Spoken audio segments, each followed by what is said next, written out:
مختلف صورتوں کے شروع میں یہ حروف اسی طرح الگ الگ نازل ہوئے تھے۔ ان کو حروف مقطعات کہتے ہیں، اور صحیح بات یہ ہے کہ ان کا ٹھیک مطلب اللہ تعالیٰ کے سوا کسی کو معلوم نہیں۔ یہ اللہ تعالیٰ کی کتاب کا ایک راز ہے جس کی تحقیق میں پڑھنے کی ضرورت نہیں، اور عقیدے یا عمل کا کوئی مسئلہ ان کے سمجھنے پر موقوف نہیں۔ یعنی اس کتاب کی ہر بات کسی شک و شبہ کے بغیر درست ہے۔ انسان کی لکھی ہوئی کسی کتاب کو 100% شک سے بالاتر نہیں سمجھا جا سکتا، کیونکہ انسان کتنا ہی بڑا عالم ہو اس کا علم محدود ہوتا ہے، اور اکثر اس کی کتاب اس کے ذاتی گمان پر مبنی ہوتی ہے۔ لیکن چونکہ یہ کتاب اللہ تعالیٰ کی ہے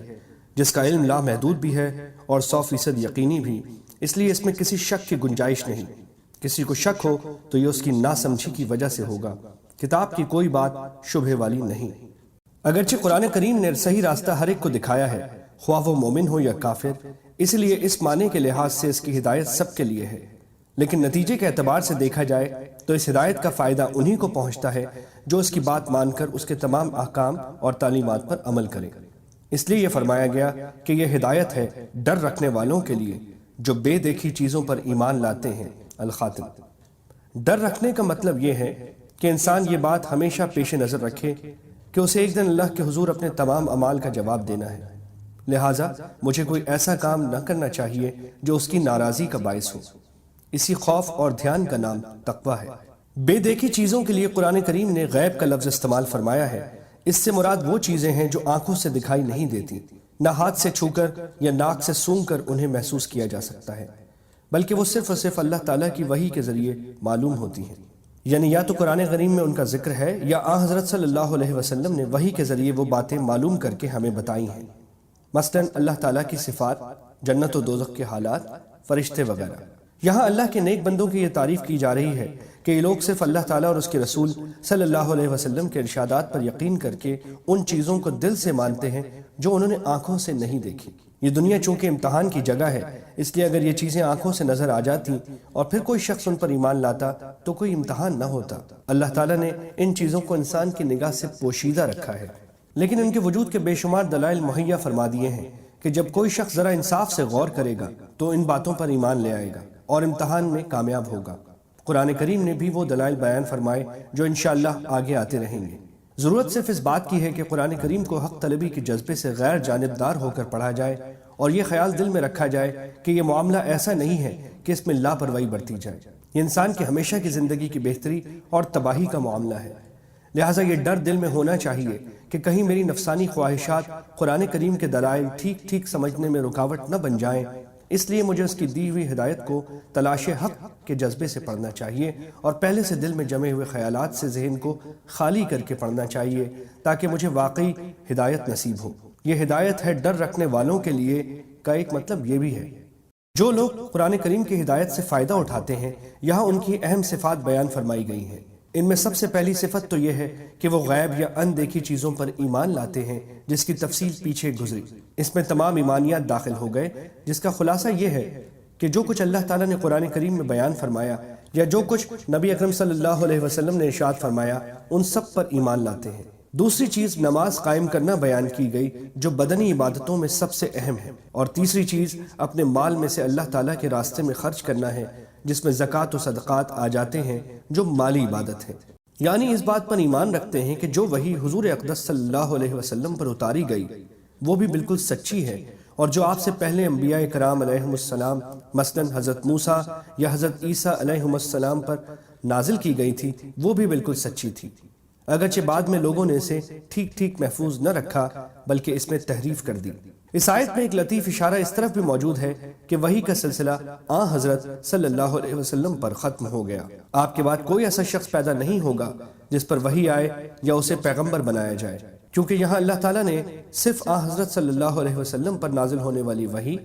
اور آپ سے پہلے کے انبیاء علیہم السلام پر نازل ہونے والی وحی کا ذکر فرمایا ہے، آپ کے بعد کی کسی وحی کا ذکر نہیں فرمایا۔ اگر آپ کے بعد بھی کوئی نیا پیغمبر آنے والا ہوتا یا اس کی وحی پر ایمان لانا ضروری ہوتا تو اس کو بھی یہاں بیان فرمایا جاتا، جیسا کہ پچھلے پیغمبروں سے یہ عہد لیا گیا تھا کہ آپ حضرات کے بعد حضور نبی کریم صلی اللہ علیہ وسلم تشریف لانے والے ہیں، آپ کو بھی ان پر ایمان رکھنا ہوگا۔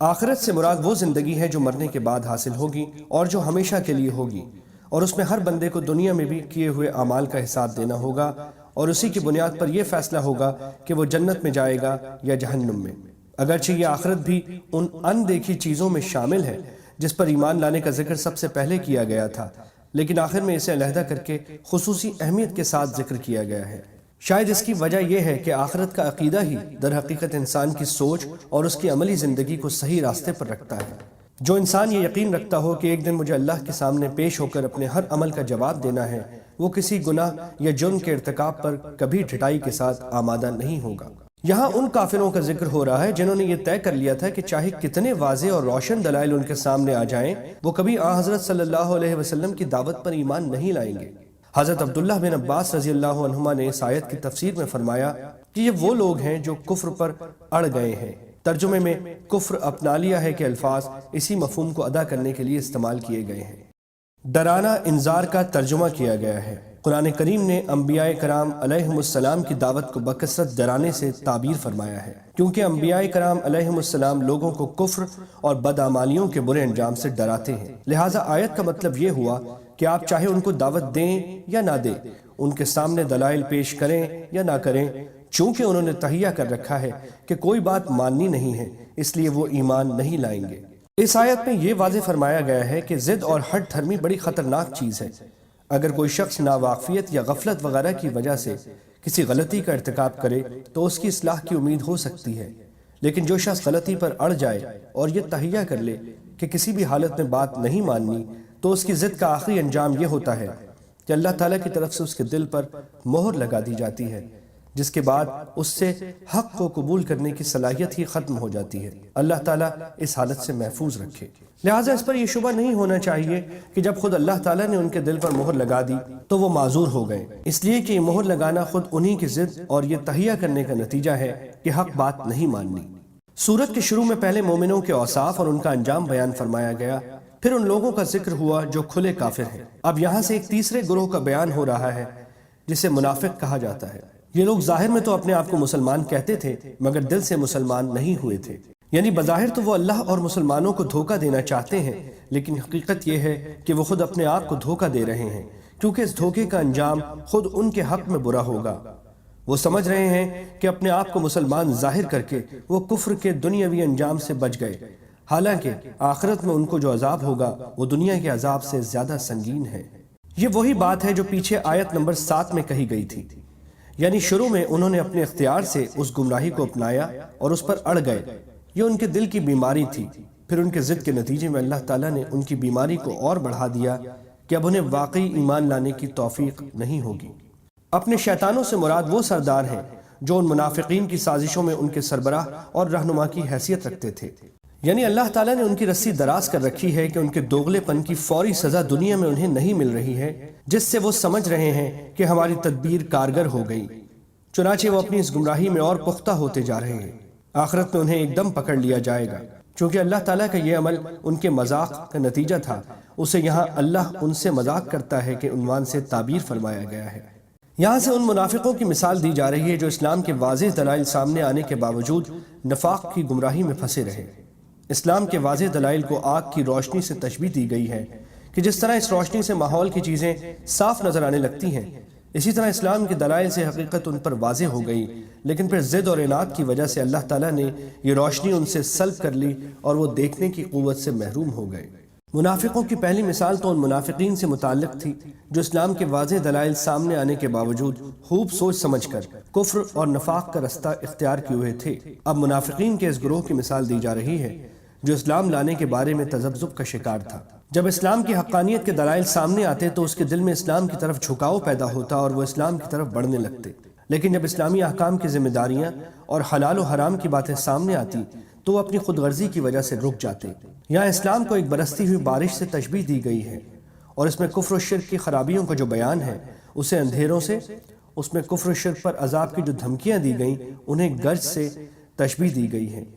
نیز قرآن کریم میں حق کے جو دلائل اور حق کو تھامنے والوں کے لیے جنت کے جو وعدے کیے گئے ہیں انہیں بجلی کی روشنی سے، جب یہ روشنی ان کے سامنے چمکتی ہے تو وہ چل پڑتے ہیں، مگر کچھ دیر میں ان کی خواہشات کی ظلمت ان پر چھا جاتی ہے تو کھڑے رہ جاتے ہیں۔ یعنی جب قرآن کریم کفر اور فسق پر عذاب کی وعیدیں سناتا ہے تو یہ اپنے کان بند کر کے یہ سمجھتے ہیں کہ ہم عذاب سے محفوظ ہو گئے، حالانکہ اللہ تعالیٰ نے تمام کافروں کو گھیرے میں لے رکھا ہے اور وہ اس سے بچ کر نہیں جا سکتے۔ ان دو آیتوں میں اسلام کے بنیادی عقیدے توحید کی دعوت دی گئی ہے اور مختصر انداز میں اس کی دلیل بھی بیان کر دی گئی ہے۔ اہل عرب یہ مانتے تھے کہ ساری کائنات کو پیدا کرنا، زمین و آسمان کی تخلیق اور آسمان سے بارش برسانا اور اس سے پیداوار اگانا، یہ سب کام اللہ تعالیٰ کے ہیں۔ اس کے باوجود وہ یہ عقیدہ رکھتے تھے کہ اللہ تعالیٰ نے بہت سے کام بتوں کے سپرد کر رکھے ہیں اور وہ بت اپنے اپنے کاموں میں براہ راست فیصلہ کرنے کی صلاحیت رکھتے ہیں، لہٰذا وہ ان بتوں کی عبادت اس لیے کرتے تھے کہ وہ ان کی مدد کریں۔ اللہ تعالیٰ نے فرمایا کہ جب ہر چیز پیدا کرنے والے ہم ہیں اور ہمیں کائنات چلانے کے لیے کسی کی مدد کی ضرورت نہیں، تو عبادت کسی اور کی کرنا کتنے بڑے ظلم کی بات ہے۔ پچھلی آیات میں توحید کا بیان تھا، اب اسلام کے دوسرے اہم عقیدے یعنی حضرت صلی اللہ علیہ وسلم کی رسالت کا بیان ہے۔ اور عرب کے جو لوگ قرآن پر ایمان لانے کے بجائے یہ الزام لگاتے تھے کہ حضرت صلی اللہ علیہ وسلم شاعر ہیں اور انہوں نے اپنی طرف سے یہ کلام بنا لیا ہے، انہیں زبردست چیلنج دیا گیا ہے کہ اگر ایسا کلام کوئی انسان بنا سکتا ہے تو تم بڑے فصیح و بلیغ ہو، تم سب مل کر قرآن جیسی کوئی ایک صورت ہی بنا کر لے آؤ۔ ساتھ ہی قرآن نے دعویٰ کیا ہے کہ تم سب مل کر بھی ایسا نہیں کر سکو گے، اور واقعہ یہی ہے کہ اہل عرب جو اپنی زبان و ادب پر ناز کرتے تھے، ان سب کو اس چیلنج کے بعد صاف سونگ گیا اور کوئی شخص یہ چیلنج قبول کرنے کے لیے آگے نہ بڑھا۔ بڑے بڑے شاعروں اور ادیبوں نے اس خدائی کلام کے آگے گھٹنے ٹیک دیے اور اس طرح حضرت صلی اللہ علیہ وسلم کی رسالت اور قرآن کریم کی سچائی روز روشن کی طرح ثابت اور واضح ہو گئی۔ یہ اسلام کے تیسرے عقیدے یعنی آخرت پر ایمان کا بیان ہے۔ اس میں بتایا گیا ہے کہ مرنے کے بعد ایک اور زندگی آنے والی ہے جس میں ہر انسان کو اپنے تمام اعمال کا جواب دینا ہوگا۔ اگر ایمان کے ساتھ نیک عمل کیے ہوں گے تو وہ جنت نصیب ہوگی، جس کی ایک جھلک اس آیت میں دکھائی گئی ہے۔ اس کا مطلب ایک تو یہ ہو سکتا ہے کہ جنت ہی میں انہیں وقفوں سے ایسے پھل دیے جائیں گے جو دیکھنے میں بالکل ملتے جلتے ہوں گے، مگر لذت اور ذائقے میں ہر پھل نیا ہوگا۔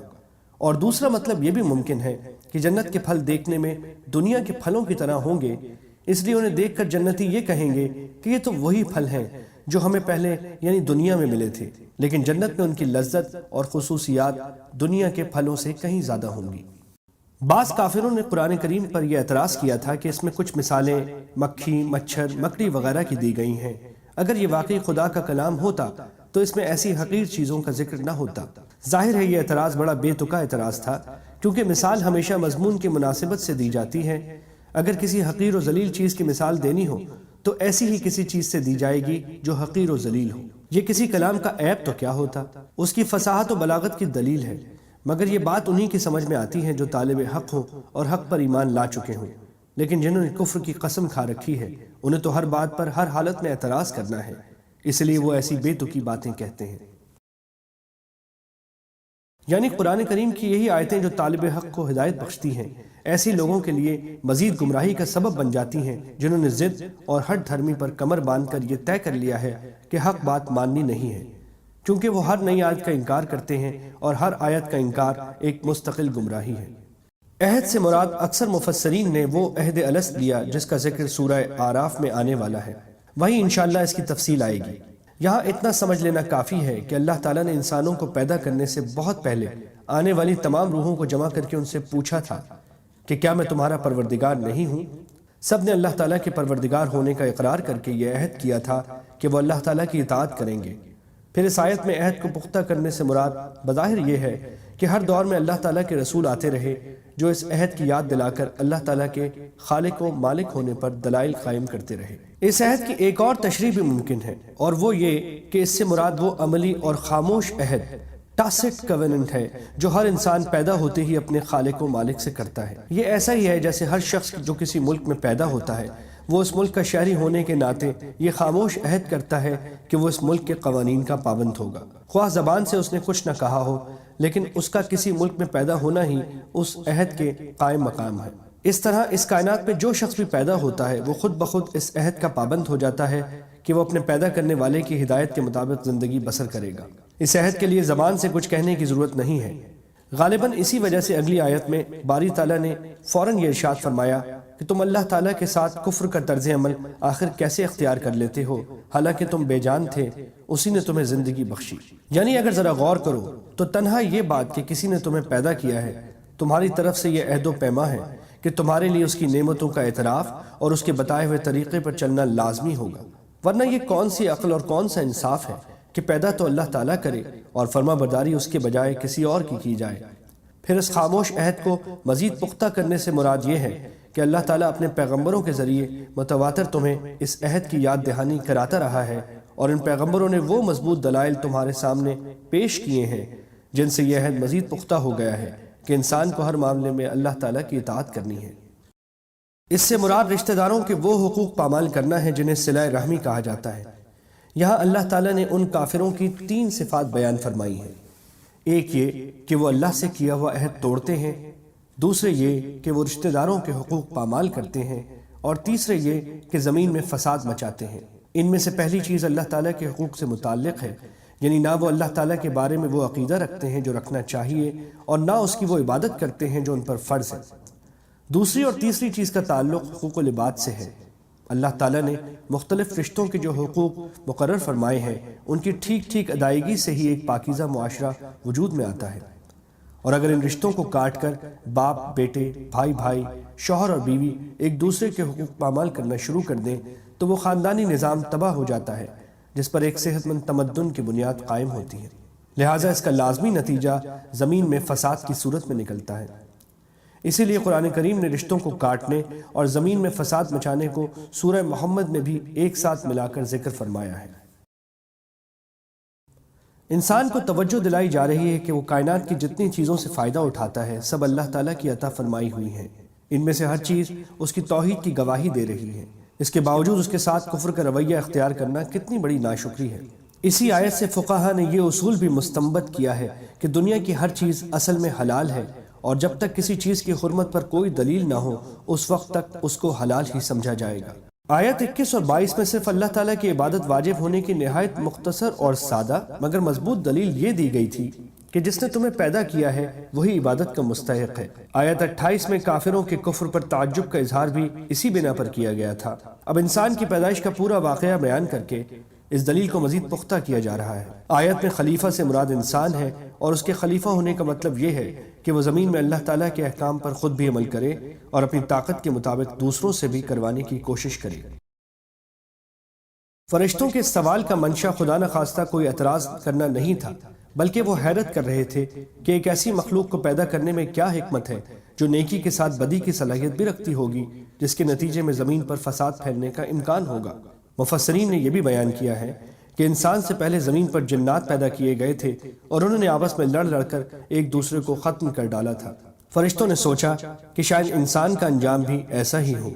ناموں سے مراد کائنات میں پائی جانے والی چیزوں کے نام، ان کی خاصیتیں اور انسان کو پیش آنے والی مختلف کیفیات کا علم ہے، مثلا بھوک، پیاس، صحت اور بیماری وغیرہ۔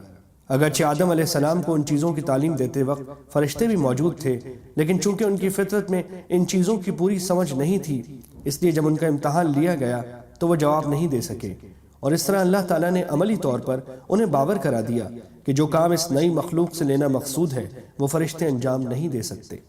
بظاہر ان الفاظ سے یہ معلوم ہوتا ہے کہ انعام صرف حضرت آدم علیہ السلام کو سکھائے گئے تھے اور فرشتے اس تعلیم میں شریک نہیں تھے۔ اس صورت میں ان سے ان ناموں کے بارے میں پوچھنا یہ جتانے کے لیے تھا کہ تم میں وہ صلاحیت نہیں رکھی گئی جو آدم علیہ السلام کی تخلیق سے مقصود ہے۔ دوسرا احتمال یہ بھی ہے کہ آدم علیہ السلام کو سکھاتے وقت فرشتے موجود تو تھے، لیکن چونکہ ان میں ان باتوں کو سمجھنے یا یاد رکھنے کی صلاحیت نہیں تھی، اس لیے وہ امتحان کے وقت جواب نہ دے سکے۔ اس صورت میں ان کے جواب کا حاصل یہ ہوگا کہ ہمیں وہی علم حاصل ہو سکتا ہے جو آپ ہمیں دینا چاہیں، اور اس کی صلاحیت ہمارے اندر پیدا کر دیں۔ فرشتوں کے سامنے آدم علیہ السلام کی عظمت کا عملی مظاہرہ اور ان کے امتحان لینے کے لیے انہیں آدم علیہ السلام کو سجدہ کرنے کا حکم دیا گیا۔ یہ سجدہ عبادت کا نہیں، تعظیم کا سجدہ تھا، جو بعض پچھلی شریعتوں میں جائز تھا۔ بعد میں تعظیم کے لیے بھی اللہ تعالیٰ کے سوا کسی اور کو سجدہ کرنے کی سختی سے ممانعت کر دی گئی تاکہ شرک کا کوئی شائبہ بھی پیدا نہ ہو۔ یہ سجدہ کروانا اس بات کا بھی مظاہرہ تھا کہ فرشتوں کو اس بات کی تلقین کی جا رہی ہے کہ کائنات میں جو چیزیں ان کے اختیار میں دی گئی ہیں وہ انسان کے لیے مسخر کر دی جائیں تاکہ یہ دیکھا جائے کہ وہ ان کو صحیح استعمال کرتا ہے یا غلط۔ گرچہ براہ راست سجدے کا حکم فرشتوں کو دیا گیا تھا، مگر اس میں تمام جاندار مخلوقات بھی شامل تھیں، لہٰذا ابلیس جو جنات میں سے تھا اس پر بھی اس حکم کی تعمیل لازم تھی۔ لیکن جیسا کہ خود قرآن کریم نے دوسری جگہ بیان فرمایا ہے وہ اللہ تعالیٰ سے کہنے لگا کہ مجھے تو نے آگ سے پیدا کیا اور آدم کو مٹی سے، اس لیے میں اس سے افضل ہوں، میں اسے کیوں سجدہ کروں؟ اس واقعے سے دو سبق ملتے ہیں۔ ایک یہ کہ اپنے آپ کو بذات خود دوسروں سے بڑا سمجھنا اور اپنی بڑائی بگھارنا کتنا بڑا گناہ ہے، اور دوسرا سبق یہ کہ جب اللہ تعالیٰ کی طرف سے کوئی واضح حکم آ جائے تو بندے کا کام یہ ہے کہ اس حکم کو دل و جان سے بجا لائے، چاہے اس کی حکمت اور فائدہ سمجھ میں آئے یا نہ آئے۔ یہ کون سا درخت تھا؟ قرآن کریم نے اس کی وضاحت نہیں فرمائی، نہ اس کے جاننے کی ضرورت ہے۔ اتنا جان لینا کافی ہے کہ جنت کے درختوں میں ایک درخت ایسا تھا جس کا پھل کھانے سے انہیں روک دیا گیا تھا۔ بعض روایت میں ہے کہ یہ گندم کا درخت تھا، بعض میں انگور کا ذکر ہے، مگر کوئی روایت ایسی نہیں جس پر پورا بھروسہ کیا جا سکے۔ یعنی شیطان نے انہیں بہکا کر اس درخت کا پھل کھانے پر آمادہ کر دیا، اور بہانہ یہ بنایا کہ یوں تو یہ درخت بڑا مفید ہے کیونکہ اس کو کھانے سے ابدی زندگی حاصل ہو جاتی ہے، لیکن شروع میں آپ کو اس لیے منع کیا گیا تھا کہ آپ کی جسمانی کیفیت اس کو برداشت نہ کر سکتی تھی۔ اب چونکہ آپ جنت کے ماحول کے عادی ہو گئے ہیں اور آپ کے قوا مضبوط ہو چکے ہیں، اس لیے اب وہ ممانعت باقی نہیں رہی۔ اس واقعے کی مزید تفصیل کے لیے دیکھیے سورہ اعراف اور سورہ طہ۔ مطلب یہ ہے کہ اس واقعے کے نتیجے میں آدم علیہ السلام اور ان کی اہلیہ کو جنت سے اور شیطانوں کو آسمانوں سے نیچے زمین پر اترنے کا حکم دے دیا گیا۔ ساتھ ہی یہ بھی بتا دیا گیا کہ انسان اور شیطان کے درمیان رہتی دنیا تک دشمنی قائم رہے گی، اور زمین کا یہ قیام ایک معین مدت تک ہوگا جس میں کچھ دنیاوی فائدے اٹھانے کے بعد سب کو بالآخر اللہ تعالیٰ کے پاس دوبارہ پیش ہونا ہوگا۔ جب آدم علیہ السلام کو اپنی غلطی کا احساس ہوا تو وہ پریشان ہو گئے، لیکن سمجھ میں نہیں آ رہا تھا کہ اللہ تعالیٰ سے کن الفاظ میں معافی مانگے، اس لیے زبان سے کچھ نکل نہیں رہا تھا۔ اللہ تعالیٰ نے جو دلوں کے حال سے بھی خوب واقف ہیں اور رحیم و کریم بھی ہیں، ان کی اس کیفیت کے پیش نظر خود ہی ان کو توبہ کے الفاظ سکھائے جو سورہ اعراف میں مذکور ہیں۔ قال ربنا ظلمنا انفسنا وان لم تغفر لنا وترحمنا لنکونن من الخاسرین، یعنی اے ہمارے پروردگار، ہم اپنی جانوں پر ظلم کر گزرے ہیں، اور اگر آپ نے ہمیں معاف نہ فرمایا اور ہم پر رحم نہ کیا تو ہم برباد ہو جائیں گے۔ اس طرح اللہ تعالیٰ نے زمین پر بھیجنے سے پہلے انسان کو یہ تعلیم دے دی کہ جب کبھی نفسانی خواہشات یا شیطان کے بہکاوے میں آ کر اس سے کوئی گناہ سرزد ہو جائے تو اسے فوراً اللہ تعالیٰ سے توبہ کرنی چاہیے، اور اگرچہ توبہ کے لیے کوئی خاص الفاظ لازمی نہیں ہیں، بلکہ وہ ہر جملہ جس میں اپنے کیے پر ندامت اور آئندہ گناہ نہ کرنے کا ارادہ شامل ہو، اس کے ذریعے توبہ ممکن ہے، لیکن چونکہ یہ الفاظ خود اللہ تعالیٰ کے سکھائے ہوئے ہیں، اس لیے ان الفاظ میں توبہ کرنے سے قبولیت کی زیادہ امید ہے۔ یہاں یہ بات بھی سمجھنے کی ہے کہ جیسا پیچھے آیت 30 سے واضح ہوتا ہے، اللہ تعالیٰ نے شروع ہی سے آدم علیہ السلام کو زمین پر اپنا نائب بنا کر بھیجنے کے لیے پیدا فرمایا تھا، لیکن زمین پر بھیجنے سے پہلے انہیں جنت میں رکھنے اور اس کے بعد کے واقعات کا تکوینی مقصد بظاہر یہ تھا کہ ایک طرف حضرت آدم علیہ السلام جنت کی نعمتوں کا خود تجربہ کر کے دیکھ لیں کہ ان کی اصل منزل کیا ہے، اور زمین پر پہنچنے کے بعد اس منزل کے حصول میں کس قسم کی رکاوٹیں پیش آ سکتی ہیں اور ان سے نجات پانے کا کیا طریقہ ہوگا۔ چونکہ فرشتوں کے مقابلے میں انسان کا امتیاز ہی یہ تھا کہ اس میں اچھائی اور برائی دونوں کی صلاحیت رکھی گئی تھی، اس لیے ضروری تھا کہ اسے زمین پر بھیجنے سے پہلے ایسے تجربے سے گزارا جائے۔ پیغمبر چونکہ معصوم ہوتے ہیں اور ان سے کوئی گناہ سرزد نہیں ہو سکتا، اس لیے آدم علیہ السلام کی یہ غلطی در حقیقت اجتہادی غلطی، بونافائیڈ مسٹیک تھی، یعنی سوچ کی یہ غلطی کہ اللہ تعالیٰ کے حکم شیطان کے بہکانے سے خاص وقت تک محدود سمجھ لیا،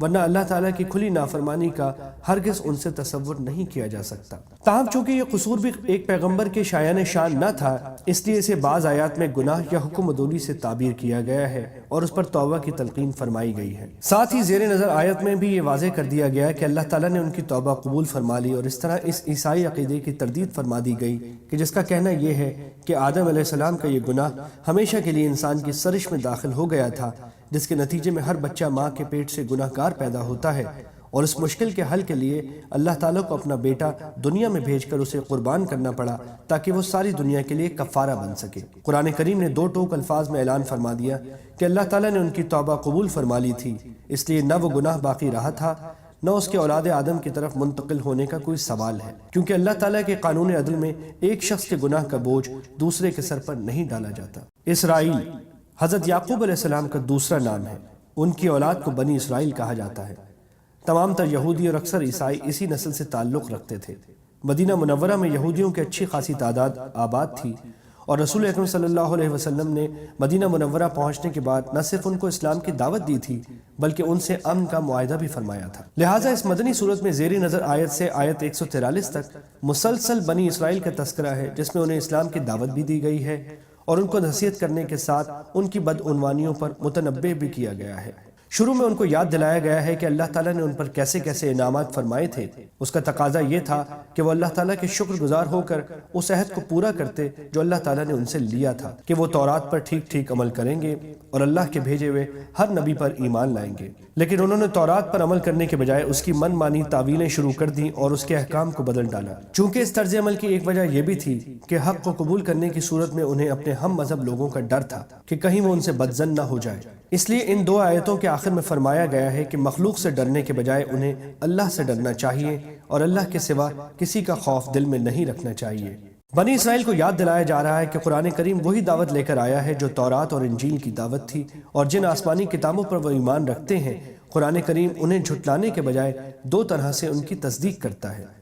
ایک اس لحاظ سے کہ وہ یہ تسلیم کرتا ہے یہ کتابیں اللہ ہی کی نازل کی ہوئی تھیں، اور یہ بات الگ ہے کہ بعد کے لوگوں نے ان میں کافی رد و بدل کر ڈالا جس کی حقیقت قرآن نے واضح فرمائی۔ اور دوسرے، قرآن اس حیثیت سے ان کتابوں کی تصدیق کرتا ہے کہ ان کتابوں میں آخری نبی کی تشریف آوری کی جو پیشن گوئیاں کی گئی تھیں قرآن کریم نے انہیں سچا کر دکھایا۔ اس کا تقاضا یہ تھا کہ بنی اسرائیل عرب کے بت پرستوں سے پہلے اس پر ایمان لاتے، لیکن ہو یہ رہا ہے کہ جس تیز رفتاری سے بت پرست اسلام لا رہے ہیں اس رفتار سے یہودی ایمان نہیں لا رہے، اور اس طرح گویا بنی اسرائیل قرآن کی تکذیب میں پیش ہیں۔ اس لیے کہا گیا کہ تم ہی سب سے پہلے اس کے منکر نہ بن جاؤ۔ بعض یہودیوں کا طریقہ یہ بھی تھا کہ وہ رشوت لے کر تورات کی تشریح عام لوگوں کی خواہشات کے مطابق کر دیا کرتے تھے اور بعض اوقات اس کے احکام کو چھپا لیتے تھے۔ ان کے اس طرز عمل کی طرف اشارہ کرتے ہوئے فرمایا گیا، میری آیتوں کو معمولی سی قیمت لے کر نہ بیچو اور حق کو باطل کے ساتھ گڈمڈ نہ کرو اور نہ حق کی بات کو چھپاؤ۔ رکوع کا ذکر خاص طور پر اس لیے کیا گیا کہ یہودیوں کی نماز میں رکوع نہیں ہوتا تھا۔ فرعون مصر کا بادشاہ تھا جہاں بنی اسرائیل بڑی تعداد میں آباد تھے اور فرعون کی غلامی میں دن گزار رہے تھے۔ فرعون کے سامنے کسی نجومی نے یہ پیشن گوئی کر دی تھی کہ اس سال بنی اسرائیل میں ایک شخص پیدا ہوگا جو اس کی بادشاہی کو ختم کر دے گا۔ یہ سن کر اس نے حکم دے دیا کہ اسرائیلیوں میں جو کوئی بچہ پیدا ہو اسے قتل کر دیا جائے، البتہ لڑکیوں کو زندہ رکھا جائے تاکہ ان سے خدمت لی جا سکے۔ اس طرح بہت سے نوزائیدہ بچے قتل کیے گئے، اگرچہ حضرت موسیٰ علیہ السلام اسی سال پیدا ہوئے مگر اللہ تعالیٰ نے ان کو محفوظ رکھا۔ اس کا مفصل واقعہ سورہ طٰہٰ اور سورہ قصص میں خود قرآن کریم نے ذکر فرمایا ہے۔ اس کا واقعہ بھی مذکورہ بالا دو صورتوں میں تفصیل کے ساتھ آیا ہے۔ حضرت موسیٰ علیہ السلام سے اللہ تعالیٰ نے یہ وعدہ فرمایا تھا کہ وہ کوہ طور پر آ کر 40 دن اعتکاف کریں تو انہیں تورات عطا کی جائے گی۔ چنانچہ حضرت موسیٰ علیہ السلام کوہ طور تشریف لے گئے۔ ان کی غیر موجودگی سے فائدہ اٹھاتے ہوئے سامری جادوگر نے ایک گائے کا بچڑا بنایا اور بنی اسرائیل کو اسے اپنا معبود قرار دینے اور اس کی عبادت کرنے پر آمادہ کر لیا، اور اس طرح وہ شرک میں مبتلا ہو گئے۔ حضرت موسیٰ علیہ السلام کو اطلاع ہوئی تو وہ گھبرا کر واپس تشریف لائے اور بنی اسرائیل کو توبہ کی تلقین فرمائی۔ اس توبہ کا ایک حصہ یہ تھا کہ بنی اسرائیل میں سے جو لوگ اس شرک میں ملوث نہیں ہوئے تھے وہ ملوث ہونے والوں کو قتل کریں۔ چنانچہ ان کی ایک بڑی تعداد قتل کی گئی اور اس طرح ان کی توبہ قبول ہوئی۔ یہ واقعات انشاءاللہ تفصیل سے سورہ اعراف اور سورہ طٰہٰ میں آئیں گے۔ جب حضرت موسیٰ علیہ السلام کوہ طور سے تورات لے کر تشریف لائے تو بنی اسرائیل نے ان سے کہا کہ ہمیں کیسے یقین آئے کہ واقعی اللہ نے ہمیں اس کتاب پر عمل کرنے کا حکم دیا ہے۔ شروع میں ان پر حجت تمام کرنے کے لیے انہیں اللہ تعالیٰ نے براہ راست خطاب فرما کر تورات پر عمل کا حکم دیا، مگر وہ کہنے لگے کہ جب تک ہم اللہ تعالیٰ کو آنکھوں سے نہ دیکھ لیں گے ہمیں یقین نہ آئے گا۔ ان کے اس گستاخانہ طرز عمل پر ایک بجلی کے کڑکے نے انہیں آ گھیرا اور وہ بعض روایات کے مطابق مر گئے اور بعض کے مطابق بے ہوش ہو گئے۔ پھر اللہ تعالیٰ نے انہیں دوبارہ زندگی دی۔ اس واقعے کی تفصیل بھی انشاءاللہ سورہ اعراف میں آئے گی۔ جیسا کہ سورہ مائدہ میں آئے گا، بنی اسرائیل نے جہاد کے ایک حکم کی نافرمانی کی تھی جس کی پاداش میں انہیں صحرائے سینا میں مقید کر دیا گیا تھا، لیکن اس سزا یابی کے دوران بھی اللہ تعالیٰ نے انہیں جن نعمتوں سے نوازا یہاں ان کا ذکر ہو رہا ہے۔ صحرا میں چونکہ کوئی چھت ان کے سروں پر نہیں تھی اس لیے ان کو دھوپ کی تمازت سے بچانے کے لیے اللہ تعالیٰ نے یہ انتظام فرمایا کہ ایک بادل ان پر مسلسل سایہ کیے رہتا تھا۔ اسی صحرا میں جہاں کوئی غذا دستیاب نہیں تھی اللہ تعالیٰ نے غیب سے من و سلوہ کی شکل میں انہیں بہترین خوراک مہیا فرمائی۔ بعض روایات کے مطابق من سے مراد ترنجبین ہے جو اس علاقے میں افراد سے پیدا کر دی گئی تھی، اور سلوہ سے مراد بٹیریں ہیں جو بنی اسرائیل کی قیام گاہوں کے آس پاس کثرت سے منڈلاتی رہتی، اور کوئی انہیں پکڑنا چاہتا تو وہ بالکل مزاحمت نہیں کرتی تھی۔ بنی اسرائیل نے ان تمام نعمتوں کی بری طرح ناقدری کی اور اس طرح خود اپنی جانوں پر ظلم کیا۔ اسی صحرا میں رہتے ہوئے جب مدت گزر گئی اور بنی اسرائیل من و سلوہ سے بھی اکتا گئے تو انہوں نے یہ مطالبہ کیا کہ ہم ایک ہی قسم کے کھانے پر گزارا نہیں کر سکتے، ہم زمین کی ترکاریاں وغیرہ کھانا چاہتے ہیں۔ ان کا یہ مطالبہ آگے آیت 61 میں آ رہا ہے۔ اس موقع پر ان کی خواہش بھی پوری کی گئی اور یہ اعلان فرمایا گیا کہ اب تمہیں صحرا کی خاک چھاننے سے نجات دی جاتی ہے۔ سامنے ایک شہر ہے، اس میں چلے جاؤ، لیکن اپنے گناہوں پر ندامت کے اظہار کے طور پر سر جھکائے ہوئے اور معافی مانگتے ہوئے شہر میں داخل ہو، وہاں اپنی رغبت کے مطابق جو حلال غذا چاہو کھا سکو گے۔ لیکن ان ظالموں نے پھر ضد کا مظاہرہ کیا، شہر میں داخل ہوتے ہوئے سر تو کیا جھکاتے، سینے تان تان کر داخل ہوئے، اور معافی مانگنے کے لیے انہیں جو الفاظ کہنے کی تلقین کی گئی تھی ان کا مذاق بنا کر ان سے ملتے جلتے ایسے نعرے لگاتے ہوئے داخل ہوئے جن کا مقصد مسخرہ پن کے سوا کچھ نہ تھا۔ جو لفظ انہیں معافی مانگنے کے لیے سکھایا گیا تھا وہ تھا ہتا، یا اللہ ہمارے گناہ بخش دے۔ انہوں نے اسے بدل کر جس لفظ کے نعرے لگائے تھے وہ تھا ہنتا، یعنی گندم۔ یہ واقعہ بھی اس وقت کا ہے جب بنی اسرائیل میدان طیہ صحرائے سینا میں محصور تھے، وہاں پانی کا کوئی چشمہ نہیں تھا۔ اللہ تعالیٰ نے ایک معجزے کے طور پر پتھر سے 12 چشمے پیدا فرما دیے۔ حضرت یعقوب اسرائیل علیہ السلام کے 12 بیٹے تھے،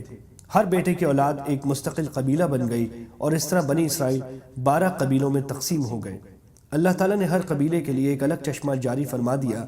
تاکہ کوئی الجھن پیش نہ آئے۔ یہ وہی واقعہ ہے جو اوپر حاشیہ نمبر 45 میں بیان کیا گیا ہے۔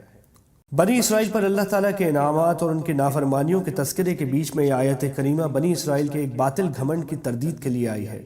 ان کا عقیدہ یہ تھا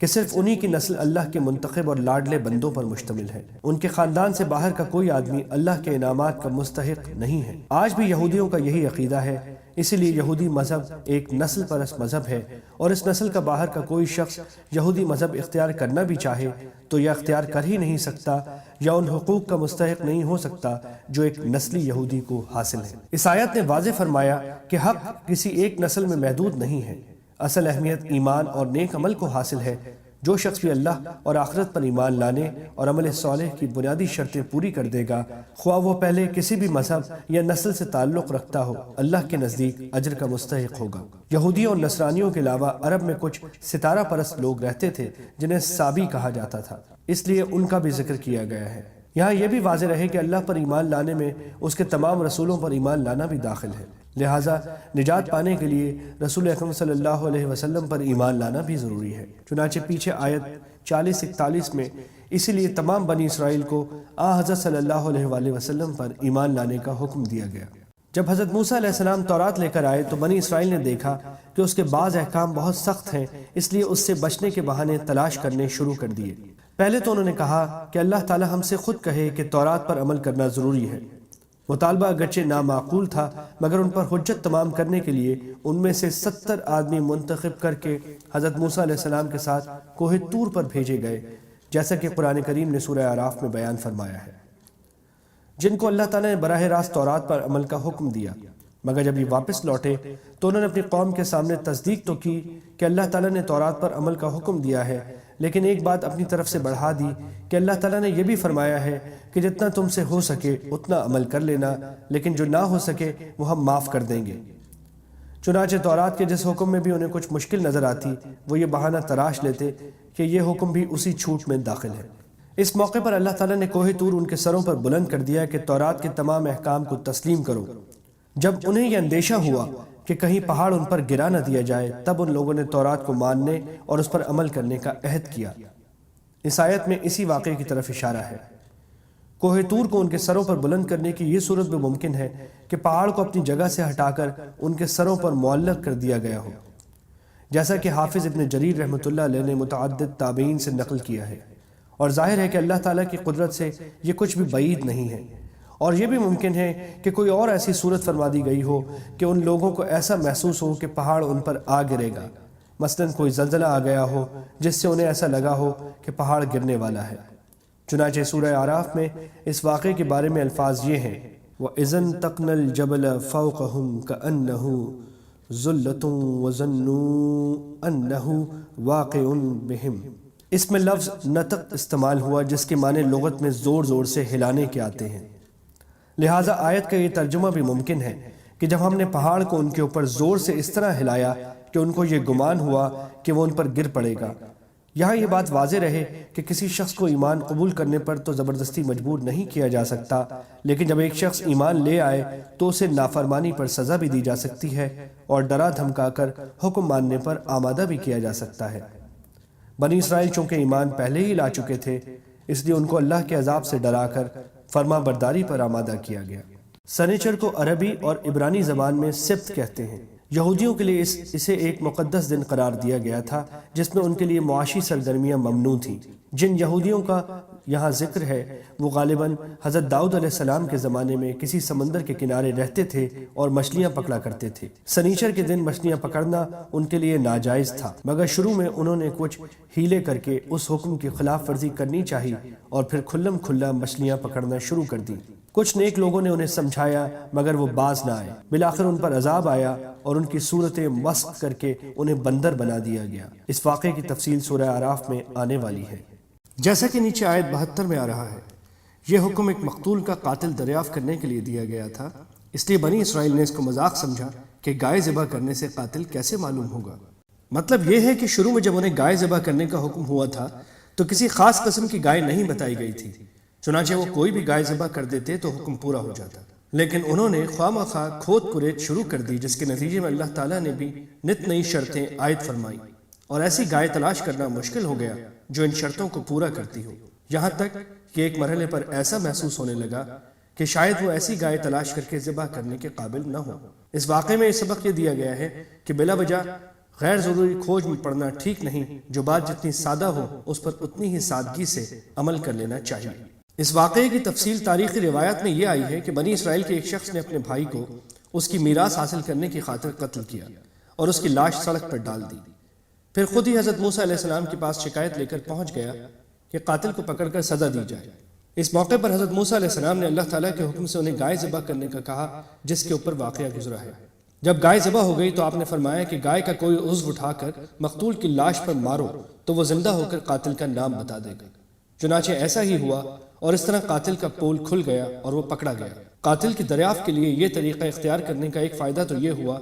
کہ قاتل کو کوئی بہانہ بنانے کا ہر راستہ بند ہو گیا، اور دوسرا فائدہ یہ کہ مردوں کو زندہ کرنے کی خدائی طاقت کا عملی مظاہرہ کر کے ان لوگوں کی زبانیں بند کر دی گئیں جو دوسری زندگی کو ناممکن سمجھتے تھے۔ غالباً اس واقعے کے بعد ہی بنی اسرائیل میں یہ طریقہ جاری ہوا کہ جب کوئی شخص مقتول پایا جائے اور قاتل کا پتہ نہ چل رہا ہو تو ایک گائے ذبح کر کے اس پر اپنے ہاتھ دھوئیں اور قسم کھائیں کہ ہم نے اسے قتل نہیں کیا، جس کا ذکر بائبل کی کتاب استثنا 1:12-8 میں آیا ہے۔ یعنی بعض مرتبہ تو پتھروں سے چشمے نکل آتے ہیں، جیسا کہ بنی اسرائیل خود دیکھ چکے تھے کہ کس طرح ایک سنگلاخ چٹان سے پانی کے چشمے بہہ پڑے تھے، اور بعض اوقات بھاری مقدار میں تو پانی نہیں نکلتا مگر پتھر شک ہو کر تھوڑا بہت پانی نکال دیتا ہے، اور کچھ پتھر اللہ کے خوف سے لڑک بھی پڑتے ہیں مگر ان کے دل ایسے سخت ہیں کہ ذرا نہیں پسیجتے۔ کسی زمانے میں یہ بات کچھ لوگوں کی سمجھ میں نہیں آتی تھی کہ پتھر جیسی بے جان چیز میں خوف کا کیا تصور ہو سکتا ہے، لیکن قرآن کریم نے کئی جگہوں پر یہ حقیقت واضح فرمائی کہ جن چیزوں کو ہم بظاہر بے جان یا بے شعور سمجھتے ہیں ان میں بھی کچھ نہ کچھ شعور موجود ہے۔ مثلا دیکھیے سورہ بنی اسرائیل 17-44 اور سورہ احزاب 33-72۔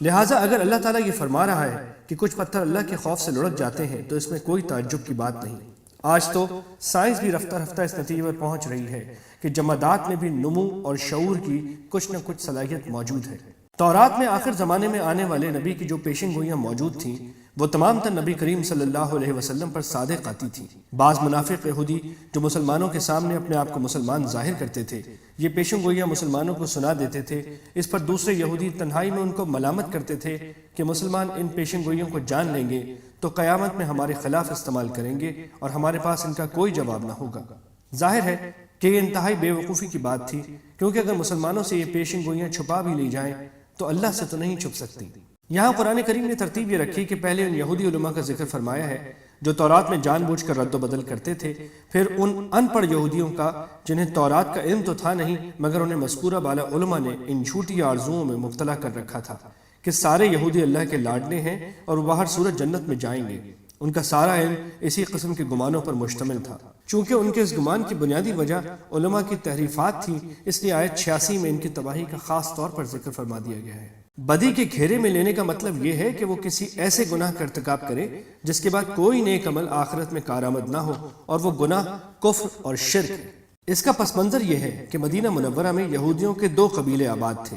بنو قریظہ اور بنو نذیر۔ دوسری طرف بت پرستوں کے بھی 2 قبیلے تھے، اوس اور خزرج۔ قریظہ کی دوستی اوس قبیلے سے تھی اور بنو نذیر کی خزرج سے۔ جب اوس اور خزرج میں لڑائی ہوتی تو قریظہ اوس کا ساتھ دیتے اور بنو نذیر خزرج کا۔ نتیجہ یہ کہ یہودیوں کے دونوں قبیلے بالواسطہ ایک دوسرے کے مد مقابل آ جاتے، اور ان لڑائیوں میں جہاں اوس اور خزرج کے آدمی مارے جاتے، وہاں قریظہ اور نذیر کے یہودی بھی قتل ہوتے یا اپنے گھروں سے نکلنے پر مجبور ہوتے۔ اس طرح اگرچہ بنو قریظہ اور بنو نذیر دونوں قبیلے یہودی تھے، مگر وہ ایک دوسرے کے دشمنوں کی امداد کر کے آپس میں ایک دوسرے کے قتل اور خامہ بربادی میں حصے دار ہوتے تھے۔ ہاں، اگر کوئی یہودی دشمن کے ہاتھوں قید ہو جاتا تو وہ سب مل کر اس کا فدیہ ادا کرتے اور اسے چھڑا لیتے، جس کی وجہ یہ بیان کرتے تھے کہ ہمیں تورات نے حکم دیا ہے کہ اگر کوئی یہودی دشمن کی قید میں چلا جائے تو اسے چھڑائیں۔ قرآن کریم فرماتا ہے کہ جس تورات نے یہ حکم دیا ہے، اسی نے یہ حکم بھی تو دیا تھا کہ نہ ایک دوسرے کو قتل کرنا، نہ ایک دوسرے کو گھر سے نکالنا۔ ان احکام کو تو تم نے چھوڑ دیا اور صرف فدیہ کے حکم پر عمل کر لیا۔ روح القدس کے لفظی معنی ہے مقدس روح، اور قرآن کریم میں یہ لقب حضرت جبرائیل علیہ السلام کے لیے استعمال کیا گیا ہے۔ دیکھیے سورہ نحل 16 تا 102۔ حضرت عیسیٰ علیہ السلام کو حضرت جبرائیل علیہ السلام کی یہ تائید حاصل تھی کہ وہ ان کے دشمنوں سے ان کی حفاظت کے لیے ان کے ساتھ رہتے تھے۔ ان کے اس جملے کا مطلب یہ بھی ہو سکتا ہے کہ وہ اپنی شیخی بگھارتے تھے کہ ہمارے دلوں پر ایک حفاظتی غلاف ہے جس کی وجہ سے کوئی غلط بات ہمارے دلوں میں گھر نہیں کر سکتی، اور یہ مطلب بھی ممکن ہے کہ وہ مسلمانوں کو اپنے سے مایوس کرنے کے لیے طنزاً یہ کہتے تھے کہ آپ تو بس یہ سمجھ لو کہ ہمارے دلوں پر غلاف چڑھا ہوا ہے اور ہمیں اسلام کی دعوت دینے کی فکر میں نہ پڑو۔ جب یہودیوں کے بت پرستوں سے جنگ ہوتی یا بحث و مباحثہ ہوتا تو وہ یہ دعائیں مانگا کرتے تھے کہ یا اللہ، آپ نے تورات میں جس آخری نبی کی خبر دی ہے اسے جلدی بھیج دیجئے تاکہ ہم ان کے ساتھ مل کر بت پرستوں پر فتح حاصل کریں۔ مگر جب وہ نبی حضرت محمد مصطفیٰ صلی اللہ علیہ وسلم تشریف لائے تو وہ اس حسد میں مبتلا ہو گئے کہ انہیں بنی اسرائیل کے بجائے بنی اسماعیل میں کیوں بھیجا گیا۔ چنانچہ یہ جان لینے کے باوجود کہ حضرت صلی اللہ علیہ وسلم پر وہ ساری علامتیں صادق آتی ہیں جو تورات میں نبی آخر الزماں کی بیان کی گئی ہیں، انہوں نے آپ کو ماننے سے انکار کر دیا۔ یعنی ایک غضب کے مستحق تو وہ اپنے کفر کی وجہ سے تھے، دوسرا غضب ان پر حسد اور ضد کی وجہ سے ہوا۔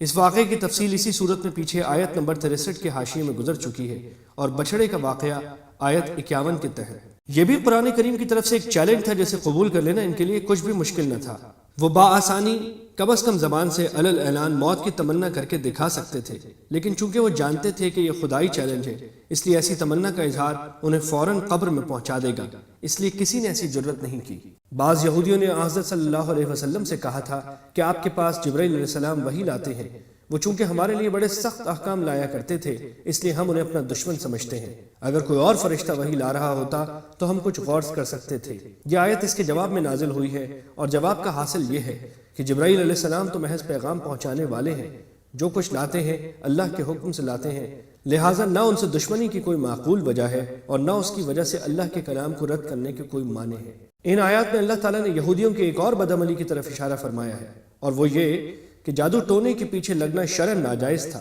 بالخصوص اگر جادو میں شرکیہ کلمات منتر کے طور پر پڑھے جائیں تو ایسا جادو کفر کے مترادف ہے۔ حضرت سلیمان علیہ السلام کے زمانے میں کچھ شیاطین نے، جن میں انسان اور جنات دونوں شامل ہو سکتے ہیں، بعض یہودیوں کو یہ پٹی پڑھائی کہ حضرت سلیمان علیہ السلام کی سلطنت کا سارا راز جادو میں مضمر ہے، اور اگر تم جادو سیکھ لو گے تو تمہیں بھی حیرت انگیز اقتدار نصیب ہوگا۔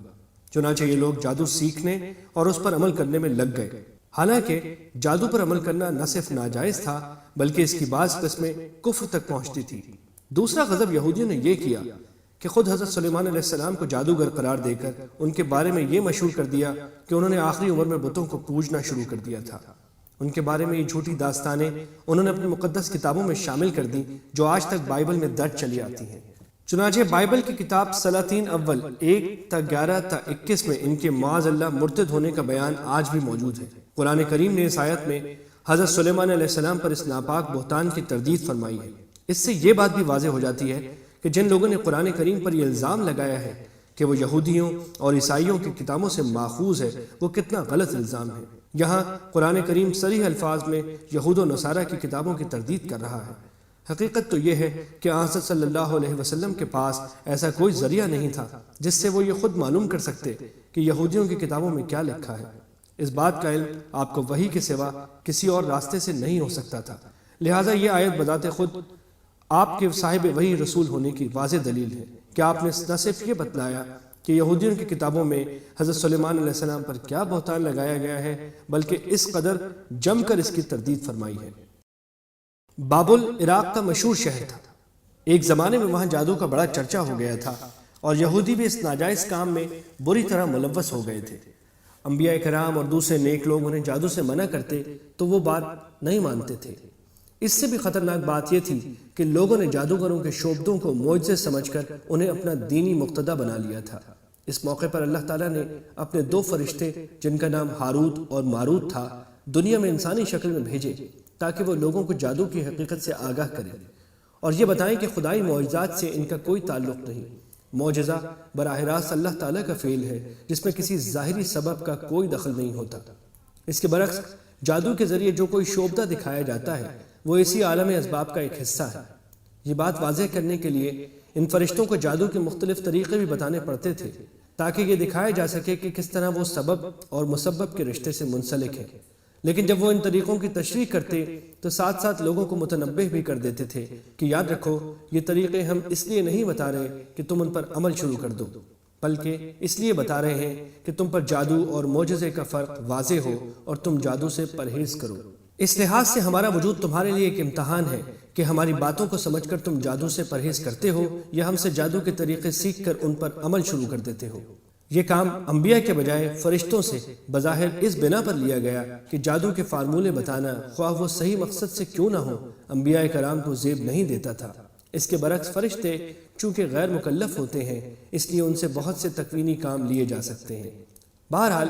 نافرمان لوگوں نے ان فرشتوں کی طرف سے کہی ہوئی باتوں کو تو نظر انداز کر دیا اور ان کے بتائے ہوئے فارمولوں کو جادو میں استعمال کیا، اور وہ بھی ایسے گھناؤنے مقاصد کے لیے جو ویسے بھی حرام تھے، مثلا میاں بیوی میں پھوٹ ڈال کر نوبت طلاق تک پہنچا دینا۔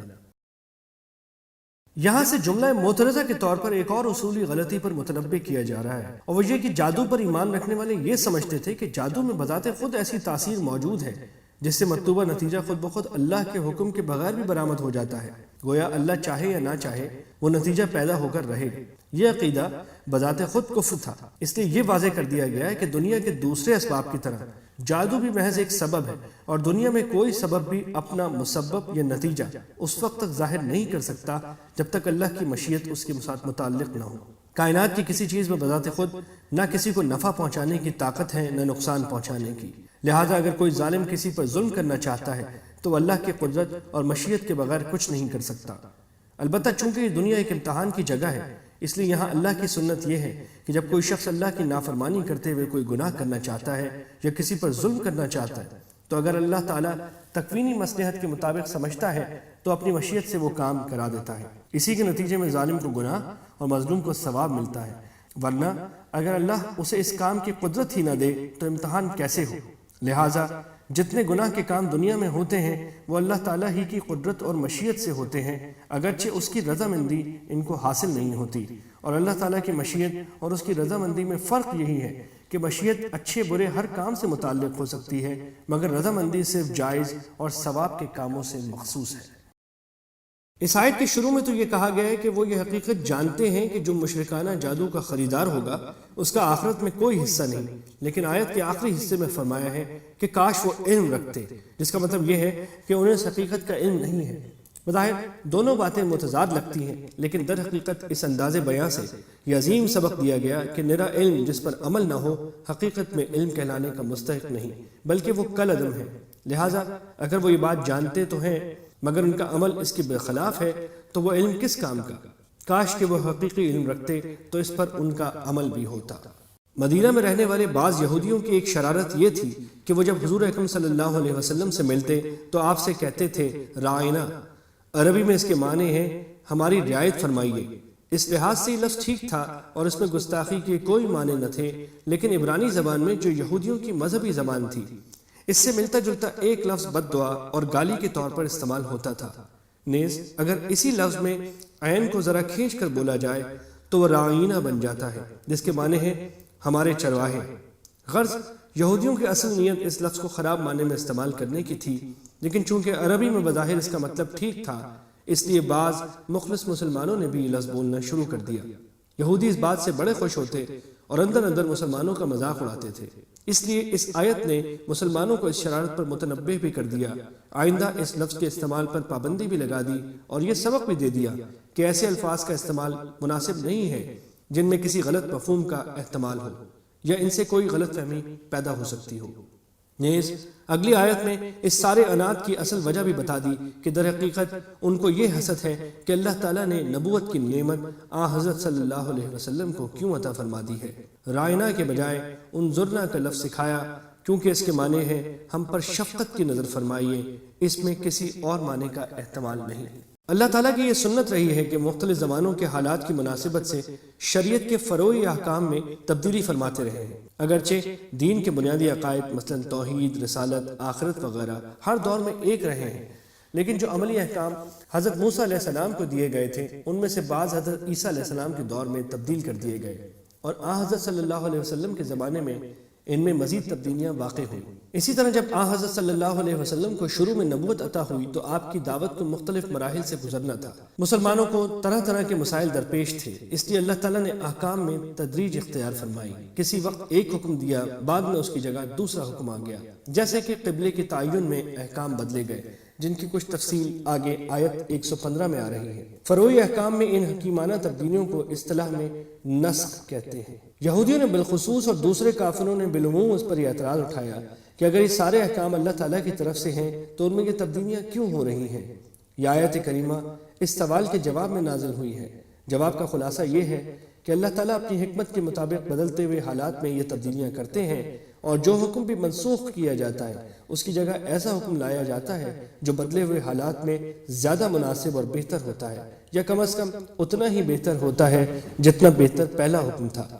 یہ خطاب یہودیوں کو بھی ہے جو حضرت صلی اللہ علیہ وسلم پر ایمان لانے کے بجائے طرح طرح کے مطالبے پیش کرتے تھے، اور ساتھ ہی مسلمانوں کو یہ بھی سبق دیا جا رہا ہے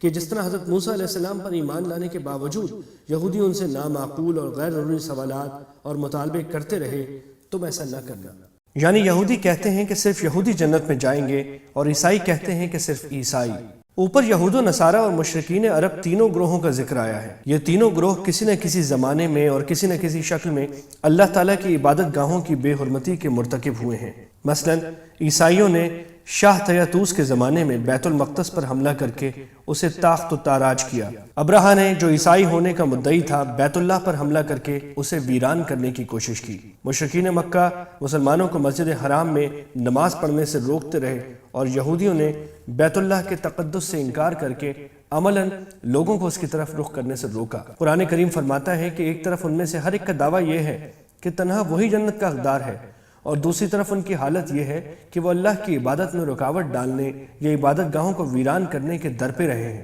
اسی آیت کا اگلا جملہ ذو معنی ہے۔ اس کا ظاہری مطلب یہ ہے کہ حق تو یہ تھا کہ یہ لوگ اللہ کی مسجدوں میں اللہ کا خوف لے کر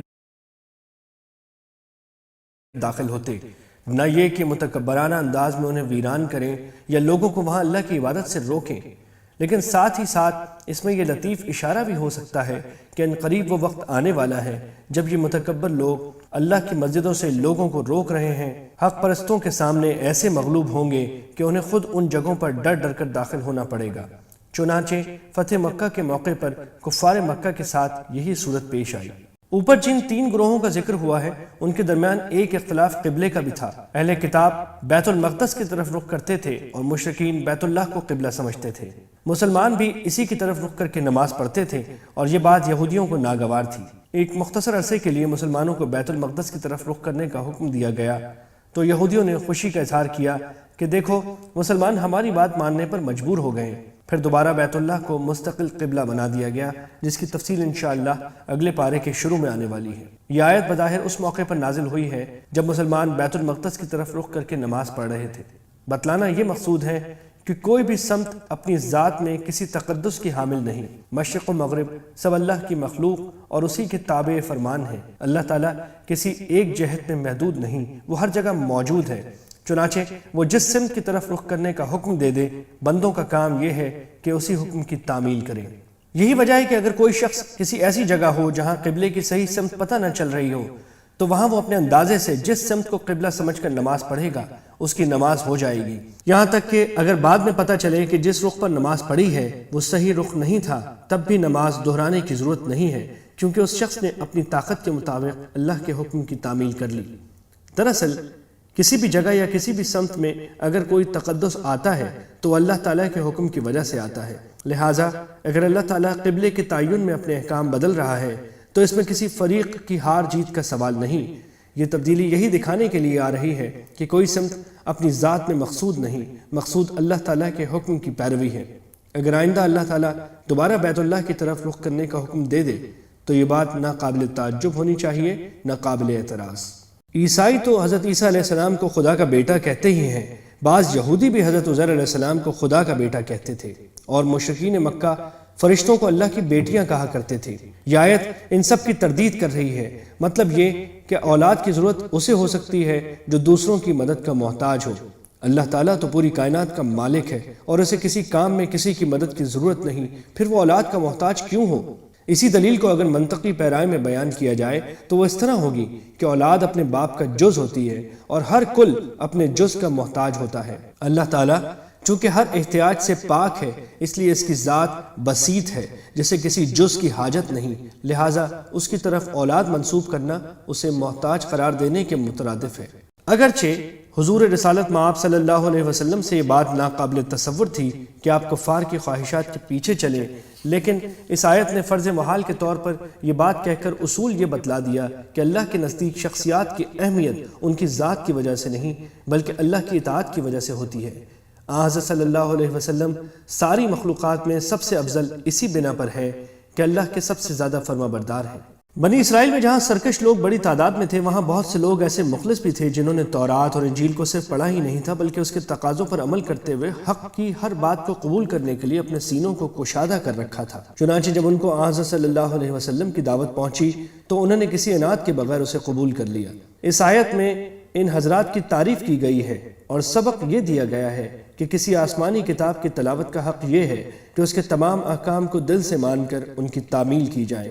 در حقیقت تورات پر ایمان رکھنے والے وہی ہیں جو اس کے احکام کی تعمیل میں حضرت صلی اللہ علیہ وسلم پر ایمان لاتے ہیں۔ بنی اسرائیل پر اللہ تعالیٰ کی نعمتوں اور ان کے مقابلے میں بنی اسرائیل کی نافرمانیوں کا جو ذکر اوپر سے چلا آ رہا ہے، اس کا آغاز آیت 47 اور 48 میں تقریباً انہی الفاظ سے کیا گیا تھا۔ اب سارے واقعات تفصیل سے یاد دلانے کے بعد پھر وہی بات ناصحانہ انداز میں ارشاد فرمائی گئی ہے کہ ان سب باتوں کو یاد دلانے کا اصل مقصد تمہاری خیر خواہی ہے اور تمہیں ان واقعات سے اس نتیجے تک پہنچ جانا چاہیے